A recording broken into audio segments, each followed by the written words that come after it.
आज हम लोग रिकर्सिव फंक्शन के द्वारा फैक्टोरियल निकालेंगे किसी नंबर का। कोडिंग तो से सभी परिचित हैं, बोलते हैं कि n इज इक्वल टू 0 तो return 1, otherwise n into factorial num n-1। ये रिकर्सिव फंक्शन है। तो देखिए, रिकर्सिव फंक्शन हम लोग यूज़ तो फ्रिक्वेंटली करते हैं, लेकिन इसके पीछे का लॉजिक क्या है उसको भी हम लोग को समझना पड़ेगा।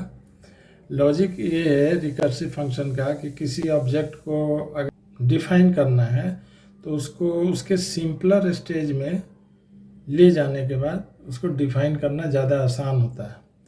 तो इसमें यही है कि फैक्टोरियल वाले काम को उसके सिंपलर फॉर्म में पहले ले जा रहा है, उसके बाद उसको डिफाइन कर रहा है, क्योंकि कॉम्प्लेक्सिटी को ख़त्म करने के लिए 2-3 राउंड लूप चलाना पड़ता है। इसीलिए यहाँ पे ये फंक्शन लिखा गया ताकि ये 1 राउंड, 2 राउंड, 3 राउंड चलेगा तो ये ऑब्जेक्ट जो है सिंपल फॉर्म में चेंज हो जाएगा। तो कैसे चेंज होगा, देखिए इसको ऐसे समझिए। देखिए नंबर है मान लीजिए 4, इसका फैक्टोरियल निकालना है तो कैसे निकलेगा, 4 इंटू 3 इंटू 2 इंटू 1। तो यहाँ से यहाँ तक को तो हम कह सकते हैं कि 3 का फैक्टोरियल। तो फर्स्ट टाइम में जब फंक्शन कॉल होता है तो n की जगह 4 लिखता है, इंटू n-1 की जगह 3 लिखता है और उसका फैक्टोरियल निकालने के लिए कहता है। यानी जब 4 का फैक्टोरियल निकालने के लिए जाते हैं तो पता चलता है कि पहले हमें 3 का फैक्टोरियल चाहिए, तो फिर से रिटर्न होना पड़ता है, जाना पड़ता है 3 का फैक्टोरियल पता करने। तो जब 3 का फैक्टोरियल निकालने जाते हैं तब हमको ज्ञात होता है कि 2 का फैक्टोरियल अब चाहिए। तो फिर हम 2 का फैक्टोरियल जब निकालने जाते हैं तो पता चलता है कि 1 का फैक्टोरियल चाहिए, और जब 1 का फैक्टोरियल फाइंड आउट करने जाते हैं तो पता चलता है कि 0 का फैक्टोरियल चाहिए। यानी अभी यहाँ इस लाइन में कॉम्प्लेक्सिटी बना हुआ है, 2 वाले स्टेज पे भी कॉम्प्लेक्सिटी बना हुआ है, क्योंकि डायरेक्ट वैल्यू नहीं है। 3 into factorial of 2, 2 into factorial of 1, 1 into factorial of 0। ठीक है, यहाँ तक कॉम्प्लेक्सिटी बना हुआ है, लेकिन जब इस स्टेज में पहुँचता है कि 0 का फैक्टोरियल चाहिए तब जाके हमको डायरेक्ट वैल्यू मिलता है। ये फर्स्ट टाइम है कि जब डायरेक्ट वैल्यू मिल जाता है, अब जाके कॉम्प्लेक्सिटी कम हो जाएगा। स्ट्रेट फॉरवर्ड हो गया। अब सर्कुलर पाथ जो जाएगा तो अब जाएगा भी तो कि अब एक वैल्यू मिल गया, अब नेक्स्ट वैल्यू अपने आप मिल जाएगा। अब जैसे अब ये उल्टा चलेगा, इस तरह का काम होगा।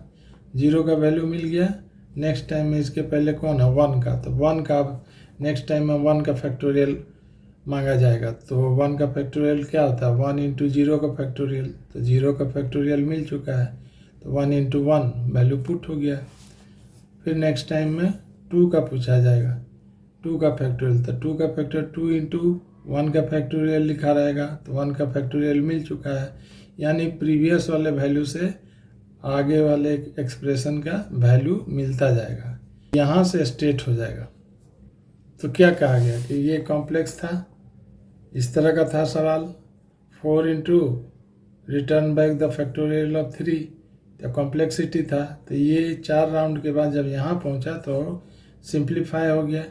तो रिकर्सिव यही हुआ कि ऑब्जेक्ट को सिंपल टर्म्स में ले आया गया पहले, उसके बाद स्टेप्स अब उल्टा हो जाएगा, इस तरह से अब होगा, और हर एक स्टेप में इस बार वैल्यू मिलता जाएगा।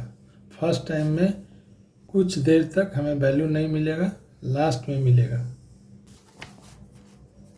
देखिए 4 का फैक्टोरियल, नंबर 0 है तो 1 रिटर्न करो, क्योंकि 0 का फैक्टोरियल 1 होता है। नहीं तो 4 इंटू फैक्टोरियल ऑफ 3, 3 का फैक्टोरियल। देखिए यहाँ कहा गया 3 का फैक्टोरियल पहले पता कीजिए, तो फिर जाएगा नेक्स्ट राउंड में। तो अब 3 का फैक्टोरियल पता करेगा तो पता चला कि 2 का निकालिए। फिर जब 2 का फैक्टोरियल निकालने गया तो पता चला कि 1 का फैक्टोरियल निकालिए। जब 1 का फैक्टोरियल निकालने गया तो पता चला कि 0 का फैक्टोरियल निकालिए। जब 0 का निकालने गया तब जाके उसको डायरेक्ट वैल्यू मिल गया। अब वो ऐसे चलेगा ये वाला, फिर ये। तो यहाँ पे 1 इंटू फैक्टोरियल 0, तो यहाँ फैक्टोरियल 0 1 लिख देगा। लॉजिक हमको यही समझ के रखना है कि रिकर्सिव फंक्शन में या रिकर्सिव डिफिनीशन में किसी ऑब्जेक्ट को पहले सिंपल टर्म्स में ले जाया जाता है, उसके बाद जाके उसको डिफाइन किया जाता है। हाँ, अगर आपने हमारे चैनल को सब्सक्राइब नहीं किया है तो कृपया इसे सब्सक्राइब कर दें, बेल आइकन क्लिक कर दें और जो नीडी लोग हैं उनको हमारा ये वीडियो शेयर कर दें। Okay, thank you.